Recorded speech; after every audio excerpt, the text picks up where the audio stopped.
Daily. Taste the Daily.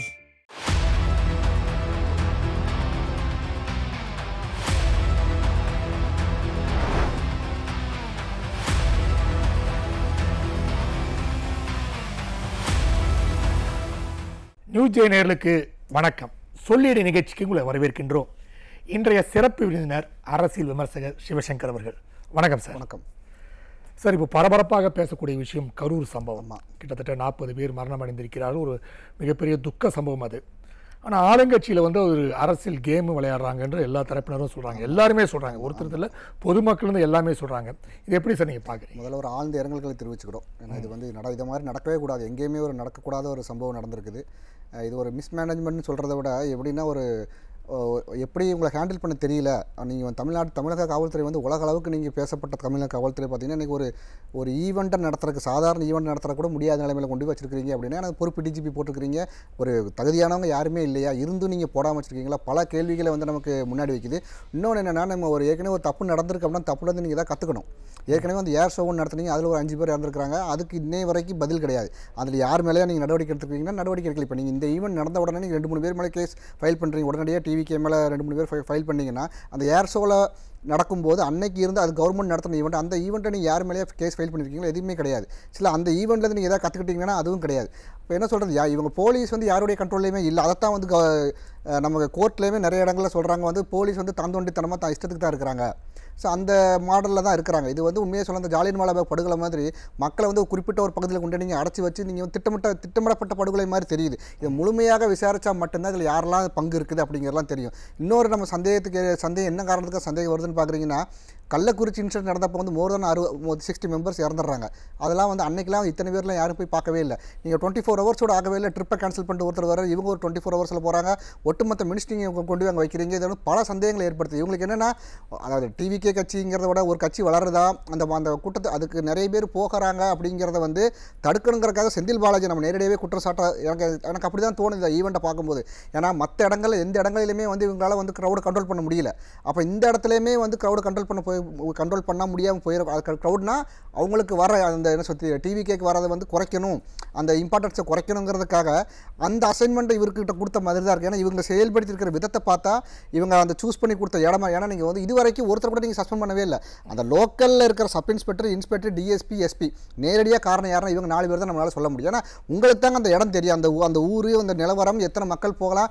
வெளியில் இருக்கிற ஆஃபீஸர்ஸை விடுங்க. ஏன்னா நீங்கள் அபோ எஸ்பிக்கு மேலே இருக்கிறவங்களை விட்டுருங்க. அந்த லோக்கல் எஸ்ஐக்கு தெரியாது. அந்த லோக்கலர் அந்த ஸ்டேஷனில் இருக்கிற ஹெட் கான்ஸ்டபிளாக இருக்கட்டும், இவங்களுக்கு அந்த இடத்தோட தன்மைகள் தெரியாதா? அது எப்படி அது கூட தெரியாமல் இருக்குமா? இந்த இடத்துல கொடுத்தா இவ்வளோ பிரச்சனை வரும்னு தெரிஞ்சே தானே நீங்கள் கொடுக்குறீங்க. அப்போ இவங்களோட என்னென்னா ஏதாவது ஒன்று நடக்கணும், ஏதோ ஒரு அசம்பாவிதம் நடக்கணும்.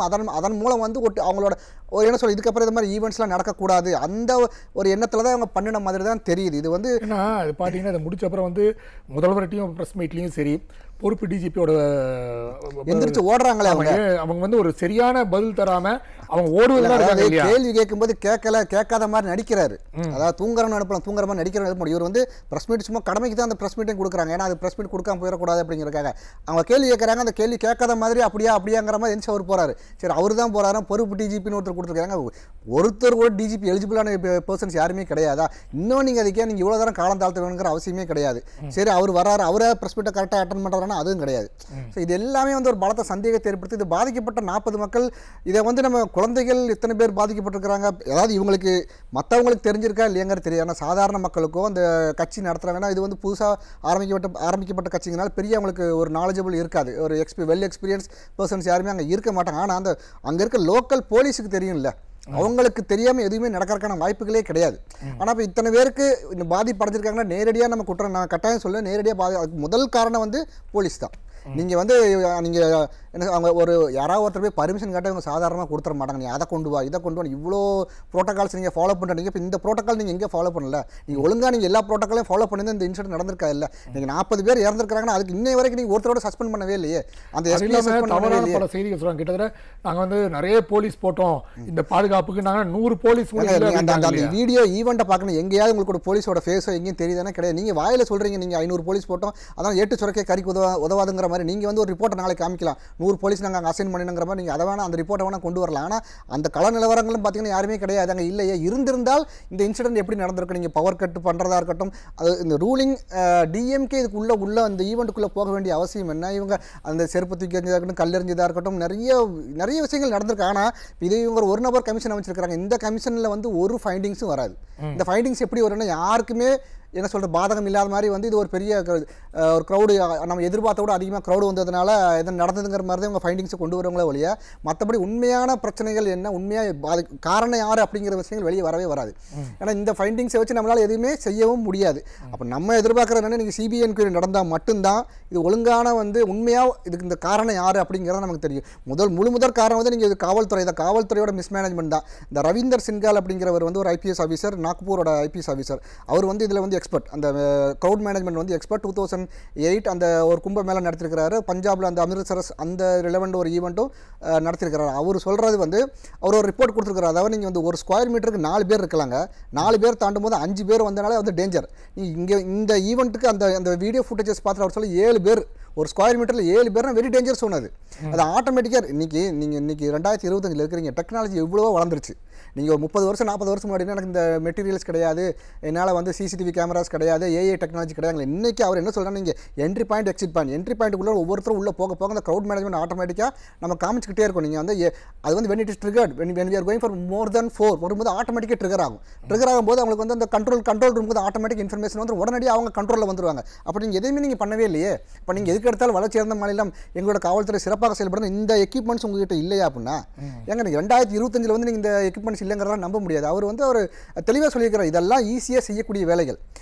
இதை விட ஒரு மிகப்பெரிய க்ரௌடையே வந்து நாங்கள் ஈஸியாக ஹேண்டில் பண்ணியிருக்கிறோம். காரணம் என்னன்னா அந்த லேட்டஸ்ட் டெக்னாலஜி அவங்க யூஸ் பண்ணுறாங்க, ஆர்டிஃபிஷியல் இன்டெலிஜென்ஸ் யூஸ் பண்ணுறாங்க, சிசிடிவி கேமராஸ் யூஸ் பண்ணுறாங்க. அது ஒரு ஆப் ஒன்று டெவலப் பண்ணியிருக்கிறாங்க.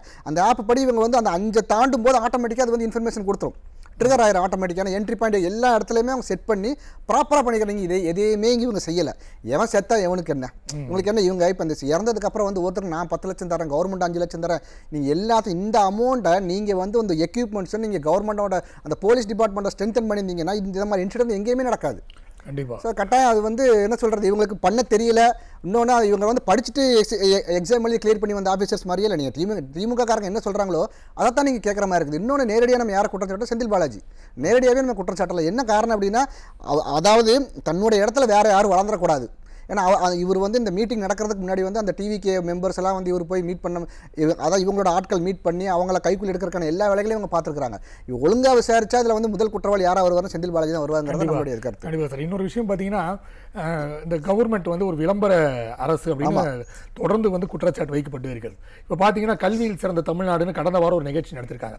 அந்த நிகழ்ச்சியில் வந்து அவங்களே பாராட்டிக்கிறது, அவங்களே வந்து சான்றிதழ் வாங்கிக்கிறது இல்லையா, அது மாதிரி அந்த நிகழ்வுகள் நடந்துகிட்டே இருக்கும்போது பார்த்தீங்கன்னா பலரும் வந்து இதெல்லாம் வந்து முழுக்க விளம்பரம் தான், எதுவுமே வந்து உண்மையான விஷயம் கிடையாது, முதல்வர் அவருக்கு அவரே பாராட்டிக்கிறது, அந்த சாம்பார் வந்து அவங்களே வந்து புகழ்ந்து பேசிக்கிற போன்ற சம்பவங்கள்லாம் நடந்துச்சு இல்லையா? ஆமாம். இதெல்லாம் எப்படின்னா அந்த கே பிளான்ங்கிற மாதிரி, கே பிளான் 2 கே பிளான் இருக்குது. காமராஜர் பிளான் அவர் வந்து பதவிக்கு ஆசைப்பட மாட்டார், நான் குறிப்பிட்ட காலம் இருந்திருக்கிற இன்னொருத்தங்க அடுத்தவங்களும் வரணும்னு ஆசைப்படுறது. இங்கே இன்னொரு கே பிளான் கருணாநிதி பிளான், தனக்கு தானே வாழ்த்து தெரிவிச்சுக்கிறது, எல்லா இடங்களும் தன்னுடைய பேரை வச்சுக்கிறது. நீங்கள் உங்களோட சொந்த காசில் வச்சுட்டு போங்க, நீங்கள் உண்மையாகவே நீங்கள் வந்து நல்லது செஞ்சிருந்தீங்கன்னா மக்களே தானாகவே வந்து அவங்க ஒரு இடம் வாங்குறாங்க, ஒரு இடம் வைக்கணும், அவங்களே வந்து இவரோட பேரை வைக்கலான்னு அந்த சிந்தனை இவருக்கு வராத காரணம் எதுவுமே நீங்கள் செய்யவே இல்லை.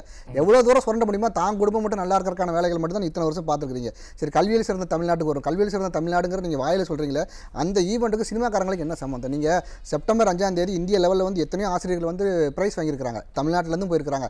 அதில் படித்தவங்களை வந்து நீங்கள் கூப்பிட்டு வாங்க, அவங்கள நீங்கள் பேச சொல்லுங்கள். அதுக்கும் என்னைக்குமே வந்து ப்ரெஸ் பார்த்தீங்கன்னா நீங்கள் வந்து நமக்கு அந்த கவர்மெண்ட்டுக்கு ஆப்போனண்டாக வந்து கேள்வி கேட்கணும். இப்போ நான் ஒரு எக்ஸாம்பிளுக்கு நான் ஒரு கவர்மெண்ட்னா நீங்கள் எனக்கு ஆப்போனண்டாக வந்து கேள்வி, நீங்கள் எனக்கு ஏன் பக்கத்தில் உட்காந்துட்டீங்கன்னா நீங்கள் என்ன எப்படி கேள்வி கேட்பீங்க? அந்த ஆட்டோமேட்டிக்காக அந்த ஃப்ரெண்ட்ஷிப்புக்கு வந்து ஆட்டோமேட்டிக்காக வந்துடுங்க. ஆப்போனண்டாக இருக்கிற வரைக்கும் தான் வந்து உங்களுக்கு ஒரு ப்ரெஸ் நீங்கள் கேள்வி கேட்கணுங்கிற என்ன வரும். நீங்கள் ஏன் பக்கத்தில் உட்காந்துட்டீங்க, உங்களால் ஏன் பக்கத்தில் கொண்டு வந்துட்டு அப்படின்னு உங்களுக்கு அந்த கேள்வி கேட்கணுங்க என்னமே வர, ஏதோ ஒரு ஹெஸ்டேஷன் உங்களுக்கு தானே ஆட்டோமேட்டிக்காக வந்துடும். அந்த நீங்கள் அந்த ஈவெண்ட்டை பார்க்கும்போது பின்னாடி வந்து இவங்களை பத்திரிகையாளர்களை கொண்டு வந்து வச்சிருக்கிற அவசியமே கிடையாது. அதில் யாரை வச்சிருக்காங்க பத்திரிகையாளர்னா அவங்களுக்கு யாரெல்லாம் சப்போர்ட் பண்ணுவாங்களோ அவங்கள தான் கொண்டு வந்து வச்சிருக்கீங்க. இந்த ஈவெண்ட்டுக்கும் நீங்கள் அந்த படிச்சு இந்த டேரக்டர்ஸ்லாம் நிறைய பேர் இருக்குது. நான் என்ன சொல்ல, உங்கள் துறை சம்பந்தப்பட்ட விழா நடக்கும்போது நீங்கள் கலைமாமணி அவார்டோ இல்லை வந்து சினிமா ஃபீல்டில் நடக்கும்போது நீங்கள் அவங்ககிட்ட மைக்கை கொடுத்து பேச சொல்லுங்கள். நீங்கள் எப்படிப்பட்டு நீங்கள் அசிஸ்டன்ட் டைரக்டராக வந்து கஷ்டப்பட்டு உருண்டு புரண்டு வந்தீங்கன்னு சொல்லுங்கள். படிச்சதுக்கு உங்களுக்கு என்ன சம்பந்தம்? வந்து காலை உணவு திட்டத்தை வந்து ரொம்ப பாராட்டி பேசுறாங்க. ஆனா காலை உணவு திட்டத்துல பல பகுதிகளில் வந்து மாணவர்கள் வந்து புழு இருந்திருக்குது, அரிசி மோசமா இருக்குன்ற குற்றச்சாட்டுலாம் வந்திருக்கு. ஆனா அதையெல்லாம் மறைக்கிற வண்ணத்துல நம்ம பேசி காசு கொடுத்தா என்ன வேணா பேசணும். இந்த டிடி அந்த ஒரு திவ்யதர்ஷன் நினைக்கிறேன் அவங்க பேசுறாங்க, காசு கொடுத்தா என்ன வேணா பேசணும் நினைக்கிறாங்க. காலையில் வச்ச சாம்பார் 7 மணிக்கு சூப்பராக இருக்குன்னு நீங்கள் சொல்றீங்க அப்படின்னா இந்த சாம்பார் எத்தனை பேர் சாப்பிட்றாங்க? சரி, இது எல்லாத்தையுமே விடுங்க. இந்த ஸ்டேஜில் அந்த பங்கு பெற்ற குழந்தைகளை விட்டுட்டு மீதி இல்லை இந்த கவர்மெண்ட்டுக்காக சப்போர்ட் பண்ணவங்க அந்த ஈவெண்ட்டில் வந்து முதல் வருஷம் 2வது வருஷத்தில் ஒரு கூட்டம் உட்காந்துருக்கல உங்கள் குழந்தைகளில் யாரோ ஒருத்தரோட குழந்தை இந்த கவர்மெண்ட் ஸ்கூலில் படிக்கிறீங்களா? நீங்கள் தானே சொல்கிறீங்க நீங்கள் ஒரு ப்ராடக்ட் வந்து நீங்கள் வந்து சேல் பண்ண ஆசைப்படுறீங்கன்னா நீங்கள் ப்ராடக்ட் பற்றி நீங்கள் என்ன வேணால் பேசலாம். அதை நீங்கள் முதல்ல யூஸ் பண்ணுறீங்களா? நீங்கள் உங்களுடைய குழந்தைகள் யாரோ ஒருத்தருடைய குழந்தைகளாக அந்த நீங்கள் அந்த இன்னைக்கு இங்கே கவர்மெண்ட் ஸ்கூலில் படிக்கிறாங்களா? அன்பில் மகேஷ் பொய்யமலையாக இருக்கட்டும், ஸ்டாலின் அவர் கூட்டமாக இருக்கட்டும், அவங்க குடும்பத்தில் யாரோ ஒருத்தர் சொல்லுங்கள். 2ஆம் கட்டம் 3ஆம் கட்ட தலைவர்கள் கிடையாது. சரி, இவங்க சப்போர்ட் கூட்டிகிட்டு வந்தீங்களா அந்த சினி ஃபீல்டு, உங்களோட குழந்தைகள் யாரோ ஒருத்தருடைய குழந்தைகளால் படிக்கிறாங்களா? கிடையாது. பத்திரிகையாளர் கூட்டு வந்தீங்களா அவங்களோட குழந்தைகள் கவர்மெண்ட் ஸ்கூலில் படிக்கலாம்? யாருமே கிடையாது. நீங்கள் இப்போ மோர் தென் 50% பார்த்தீங்கன்னா 12,000 ஸ்கூலில் என்ன சொல்கிறது, கவர்மெண்ட் ஸ்கூலில் படிக்கிறது அதுக்கு அளவுக்கு அதிகமான குழந்தைகள் வெறும் 12,000 ஸ்கூலில் படிக்கிறாங்க. 30,000 கவர்மெண்ட் ஸ்கூல் இருக்கான அதுக்கு அது ஈக்குவல் ஸ்ட்ரென்த் கிடையாது. இது எதை காட்டுதுன்னா நீங்கள் குவாலிட்டி இல்லைங்கிறத தான் காமிக்குது. பல ஸ்கூலுக்கு வந்து இன்னும் வந்து எதிர்க்கட்சி தலைவர் எடப்பாடி பழனிசாமி அவர் கூட சொல்லிக்கிறார், பல ஸ்கூலில் எந்த ஒரு பேசிக் அம்யூனிட்டிஸ் கூட கிடையாது. நீங்கள் வந்து இடிஞ்சு விழுது, ரீசெண்டாக கட்டின பில்டிங் இடிஞ்சு விழுது. ஸோ மரத்துக்கடியில் வந்து நீங்கள் கிளாஸ் நடத்துறீங்க. நீங்கள் சொல்கிற மாதிரியே அது வந்து அவ்வளோ ஹை லெவல் ஹை குவாலிட்டியாக இருக்குதுன்னா உங்கள் குழந்தைகள் கொண்டு நீங்கள் சேர்க்க வேண்டிய ஏன் உங்களை சேர்க்க முடியல? உங்களுக்கு நல்லா தெரியும் நம்ம போய் தான் சொல்கிறாங்கிறது நல்லா தெரியும். அதனால தான் வந்து நீங்கள் சேர்க்குறது. இல்லைன்னா வந்து எந்த மனுஷனும் வந்து தான் விற்க போகிற பொருள் நல்லா இருக்குன்னு தான் யூஸ் பண்ணுவாங்க. அந்த என்ன தானாக வரணும், அதே உங்களுக்கு வர மாட்டேங்குது. யாருமே நீங்கள் அதில் ஸ்டேஜில் இருந்த படித்த குழந்தைகளை நான் விட்டுருங்க. ஏன்னா கஷ்டப்பட்டவங்க இன்னும் இருக்கிறாங்க. அவங்க அடுத்த லெவலுக்கு அந்த பவர்ட்டி லைனை தாண்டி வரணும். 100% நீங்கள் இன்னும் 100% எஜுகேஷன் நீங்கள் அச்சீவ் பண்ணவே இல்லையே. நீங்கள் 6 முறை நீங்கள் சீஃப் மினிஸ்டர் வந்திருக்கிறீங்க, நாங்கள் ரூலிங் பார்ட்டிங்கிறீங்க. இன்னும் நீங்கள் 100% எஜுகேஷனை உங்களால் கொடுக்க முடியல. அப்போ நீங்கள் அதெல்லாம் நீங்கள் சொல்லணும்ல. அதே மாதிரி இன்னொரு விஷயம் வந்து காலை உணவு திட்டத்தை கொண்டு வரேன்னு சொல்லியிருக்கீங்க. இதில் என்னோட கருத்து என்னன்னா 35 வருஷம் வந்து 35 வருஷம் முன்னாடி நம்மளுடைய நிதிநிலைமைங்கிறது வேற. அன்னைக்கு உண்மையாகவே கஷ்டப்பட்ட குழந்தைகள் இருந்தாங்க. சரி, நம்ம இடைநிற்றல் இருக்கக்கூடாதுங்கிறதுக்காக மதிய உணவு கொடுத்தா அவங்க எப்படியா படிக்க வச்சுங்கிற எண்ணத்தில் தான் காமராஜர் அவர்களும் புரட்சித் தலைவர் எம்ஜிஆர் அவர்களும் செஞ்சாங்க. நீங்கள் இன்னும் இன்னைக்கு 35-50 வருஷம் ஆகுது. இன்னைக்கும் வந்து அந்த குழந்தைகளுக்கு மதிய உணவையும் காலை உணவையும் கவர்மெண்ட் தான் கொடுக்கணும். அப்போ அந்த என்ன சொல்ற அந்த மக்களோட நிலைமை தன்னுடைய சொந்த குழந்தைகளுக்கு ஒரு காலை உணவோ மதிய உணவு கொடுக்க முடியாத நிலைமையில தான் நீங்கள் வச்சிருக்கீங்களா? வளர்ச்சியடைந்த மாநிலம் எந்த ஒரு வளர்ச்சியடைந்த நாடாவது தன்னுடைய குழந்தைகளுக்கு தான் பெற்ற குழந்தைகளுக்கு ஒரு உணவு கொடுக்க முடியாத நிலைமையில தான் வளர்ச்சியடைந்த மாநிலம் இருக்குதா? அப்போ நீங்கள் இந்த வளர்ச்சியடைந்த மாநிலங்கிறத யூஸ் பண்ணக்கூடாது. அந்த வார்த்தையை நீங்கள் யூஸ் பண்ணுறீங்கன்னா ஏன்னா அவங்களோட குழந்தைகளுக்கு வந்து காலையில் ஒரு சாப்பாடு கொடுத்து ஸ்கூலுக்கு அனுப்ப முடியாத நிலைமையில் இருக்கிறாங்கிறத எப்படி ஏற்றுக்க முடியும்? கண்டிப்பாக. இன்னொரு விஷயம் பார்த்தீங்கன்னா சார், இப்போ கடன் அதிகமாக பெற்ற மாநிலம் அப்படின்னு பார்த்தீங்கன்னா தமிழ்நாடு தான். பல ஆண்டுகளுக்கு வாங்கிய கடனை இவங்க வந்து இந்த 4 வருஷத்திலே வாங்கிட்டாங்க அப்படின்னு குற்றச்சாட்டு இருக்குல்ல. எடப்பாடியார் கூட சொல்லியிருக்காரு, பல ஆண்டுகள் வாங்கின கடனை நீங்க இந்த 4 வருஷம் வாங்கிட்டாங்க. ஆமா, அதை பத்தி என்ன பாக்குறீங்க? அதாவது 2வது வருஷம் பாத்தீங்கன்னா நம்ம இதுக்கு முன்னாடி இதை பத்தி நம்ம பேசியிருக்கிறோம். இருந்தாலும் மறுபடியும் பேசணும். ஏன்னா வந்து இவங்க ஆட்சிக்கு வந்த உடனே உலகத்திலே வந்து நிதியமைச்சர் இப்படி ஒரு நிதியமைச்சர் இல்லைங்கிற மாதிரி இவங்க ஒரு பெரிய ஹைப் கொடுத்தாங்க பிடிஆர் பழனி தியாகராஜன் அவர்களுக்கு. அதே மாதிரி இவங்க ஒரு டீம் ஒன்று ஃபார்ம் பண்ணாங்க, ஃபினான்ஸ் கமிட்டின்னு. ரகுராம் ராஜன்லாம் கூட்டிட்டு வந்திருந்தாங்க. அப்போல்லாம் அவங்களாம் எங்கே போனாங்க தெரியல. இவங்கெல்லாம் சொல்லி கொடுத்துருப்பாங்கன்னு நினைக்கிறேன். இவ்வளோதான் நீங்கள் கடன் வாங்கணும். ஏன்னா இங்கே எதுவுமே கிடையாது. நீங்கள் 2வது வருஷம் ஃபர்ஸ்ட் வருஷம் 2nd வருஷம் ஒரு கமிட்டி அமைச்சிங்க. அந்த கமிட்டி எங்கே போனாங்க அப்படின்னா நீங்கள் வந்து வேர்ல்டுலேயே ஒரு எக்ஸ்பர்ட் எல்லாம் கொண்டு வந்தீங்க. இந்த எக்ஸ்பர்ட்லாம் என்ன சொல்ல உண்மையாக ரகுராமராஜன் ஒரு பெரிய எக்ஸ்பர்ட் தான். நீங்கள் இவங்களெல்லாம் கொண்டு வந்து இன்றைக்கி அவங்க யாருமே இல்லையே. அவங்களுக்கு தெரிஞ்சு போச்சு. நீங்கள் உள்ளே கொண்டு வரும்போது அவங்களுக்கு தெரிஞ்சதே தெரியலன்னு தெரியல. ஆனால் அவங்களுக்கு நல்லா தெரிஞ்சு போச்சு இந்த ஸ்டேட்டில் எதையுமே செய்ய முடியாது.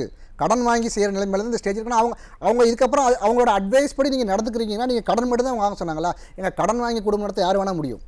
அது பெரிய டேலண்ட் இருக்குங்கிற அவசியமே கிடையாது. கடன் வாங்கி எவன் வேணால் குடும்பம் நடத்த வேணாம். அந்த நீங்கள் கடன் வாங்குறீங்கல்ல, நீங்கள் எதையாக உருப்படியாக செஞ்சுருக்கிறீங்களா எல்லாமே உங்களுக்கு நீங்களே வந்து பாராட்டுகள் நடத்துறது மட்டும்தான் இருக்கிறீங்க. ஸோ இவ்வளோ கடன் வாங்குறது மட்டும்தான் உங்களுக்கு. நீங்கள் எதுக்கு எடுத்தாலும் தமிழக முதலிடம் இதில் தான் நீங்கள் முதலிடமாக இருக்கிறீங்க. நீங்கள் சர்ப்ளஸ் பட்ஜெட் உங்களால் போட முடியல. நான் என்ன சொல்கிறேன், நீங்கள் கருணாநிதி அவர்களுக்கு நீங்கள் செலவைக்கிறீங்க, உங்களோட சொந்த காசில் வச்சுட்டு போங்க. நீங்கள் வந்து கவர்மெண்ட்டில் சர்ப்ளஸ் அமௌண்ட் கொண்டு வாங்க. சர்ப்ளஸ் அமௌண்ட் கொண்டு வந்து 1000 கோடி 10,000 கோடி அளவுக்கு அதிகமாக நாங்கள் ஜென்ரேட் பண்ணிக்கணும். அதில் எடுத்து வைங்க. உங்களை வந்து சந்தோஷப்படுவாங்க. பரவாயில்ல இந்த கவர்மெண்ட் எதை பண்ணாலும் எதுவுமே இல்லையே. நீங்கள் 5 வருஷத்தில் ஒரு சர்ப்ளஸ் பட்ஜெட் உங்களால் காமிக்க முடியலையே. பிடிஆர் தியாகராஜன் அவர் அந்த எக்ஸ் ஃபினான்ஸ் மினிஸ்டர் அவர் பேசும்போது அவர் அதாவது இருக்கிறதுலே கொஞ்சம் திறமையானவர்னா அந்த கூட்டத்தில் வந்து அவரை சொல்லலாம். அவரே நீங்கள் எடுத்துட்டீங்க. ஏன்னா அவர் வந்து ஓப்பனாக பல விஷயங்களை சொல்கிறாரு. நீங்கள் டாஸ்மார்க்கில் இவ்வளோ காசு எங்கே வருதுன்னு தெரியலங்கிறாரு. அவர் பேசினார், அவரை தூக்கிட்டீங்க. ஸோ உங்களால் வந்து சர்ப்ளஸ் பட்ஜெட் இந்த ஜென்மத்தில் உங்களால் கொண்டு வர முடியாது. கவர்மெண்ட்டோட பணத்தை வீணாக்குறோம். அதில் ஒரு சின்ன ஈவெண்ட் தான் இந்த கல்வியரசன் தமிழ்நாடுங்கிறக்கு. நீங்கள் ஈவெண்ட்டில் கவர்மெண்ட் காசில் இவங்களால கூட்டிகிட்டு வந்து அந்த ஈவெண்ட்டுக்கு நீங்கள் எத்தனை கோடி செலவு பண்ணீங்கன்னு தெரியல. அந்த காசை கொண்டு போய் நீங்கள் இந்த கவர்மெண்ட் ஸ்கூலில் நீங்கள் ஏதாவது செஞ்சுருக்கலாம். நீங்கள் அதை உருப்படியாக செஞ்சிருந்தீங்கன்னா மக்களாவது பயனடைஞ்சிருப்பாங்க. அதே மாதிரி இன்னொரு விஷயம் நீங்கள் பார்த்தீங்கன்னா கல்குவாரி இதில் வந்து மிகப்பெரிய ஊழல் நடைபெற்று கொண்டிருக்கிறது. கிட்டத்தட்ட மாதத்திற்கு 10 கோடிக்கு மேலே ஊழல். நாளைக்கு டார்கெட் வச்சு வேலை பார்க்குறாங்க. நீங்கள் டோக்கன் கொடுக்குற 10 டோக்கன் கொடுக்குறாங்கன்னா 10 வண்டி தான் எடுக்கணும்னா இவங்க 100 வண்டி 200 வண்டி முடிச்சிடறாங்க. ஸோ அதெல்லாம் யாரும் கேட்க, ஏன்னா ரூலிங் பார்ட்டி எல்லாமே இவங்களுக்கு தெரிஞ்சு தான் நடக்குது. கரூர் மாவட்டத்தில் மட்டுமே பார்த்தீங்கன்னா செந்தில் பாலாஜி இவரோட தலைமையிலே பார்த்தீங்கன்னா ஒரு மிகப்பெரிய லெவலில் வந்து டார்கெட் வச்சு இவங்க வேலை பார்க்குறாங்க. ஏன்னா இவங்களை மீறி யாரும் எதுக்கு, அதாவது அவர் பதவியில் மட்டும்தான் இல்லை, ஆனால் ஒட்டுமொத்த கண்ட்ரோலும் அவர்கிட்ட தான் இருக்குது. நீங்கள் எல்லா இடங்களிலுமே கல்குவாரி, அதாவது அதனால் எவ்வளோ பாதிப்பில் வந்தாலும் சரி அதை எதிர்த்து யாராவது போராடினாங்கன்னா அவங்கள வந்து கொண்டுறணும். இவங்களை லாரி ஏற்றி கொள்வது இதெல்லாம் வந்து நீங்கள் சினிமாவில் தான் பார்த்துருப்பீங்க. அதெல்லாம் வந்து ரியலாகவே வந்து நீங்கள் டிஎம்கேவோட இதில் நம்ம சர்வசாதாரணமாக பார்க்கலாம். மக்கள் இன்னொரு பாதுகாப்பே இல்லாத ஒரு சூழ்நிலை தான் இருக்கிறாங்க. கூடிய சீக்கிரத்தில் எலெக்ஷன் வரத்தான் போகுது. அது ஒரு ஆட்சி மாற்றம் நடந்தால் மட்டும் தான் தமிழ்நாட்டை காப்பாற்ற முடியும். இல்லைன்னா இவங்க வந்து தமிழ்நாடுங்கிற பேரில் கருணாநிதி நாடுன்னு மாற்றிட்டு போயிடுவாங்க. அந்த அளவுக்கு ஒரு மட்டமான ஒரு அட்மினிஸ்ட்ரேஷன் போய்கிட்டு இருக்குது. அவங்களால ஹேண்டில் பண்ண தெரியல அப்படிங்கிறதா ஒன்று. கண்டிப்பாக சார், உங்கள் நேரத்தை ஒதுக்கி எங்களை பேட்டி எழுதி மிக்க மகிழ்ச்சி. நன்றி சார். தேங்க்யூ. நேரில் மீண்டும் அடுத்த சொல்லியடி நிகழ்ச்சி சந்திப்போம். அதுவரை நன்றி, வணக்கம்.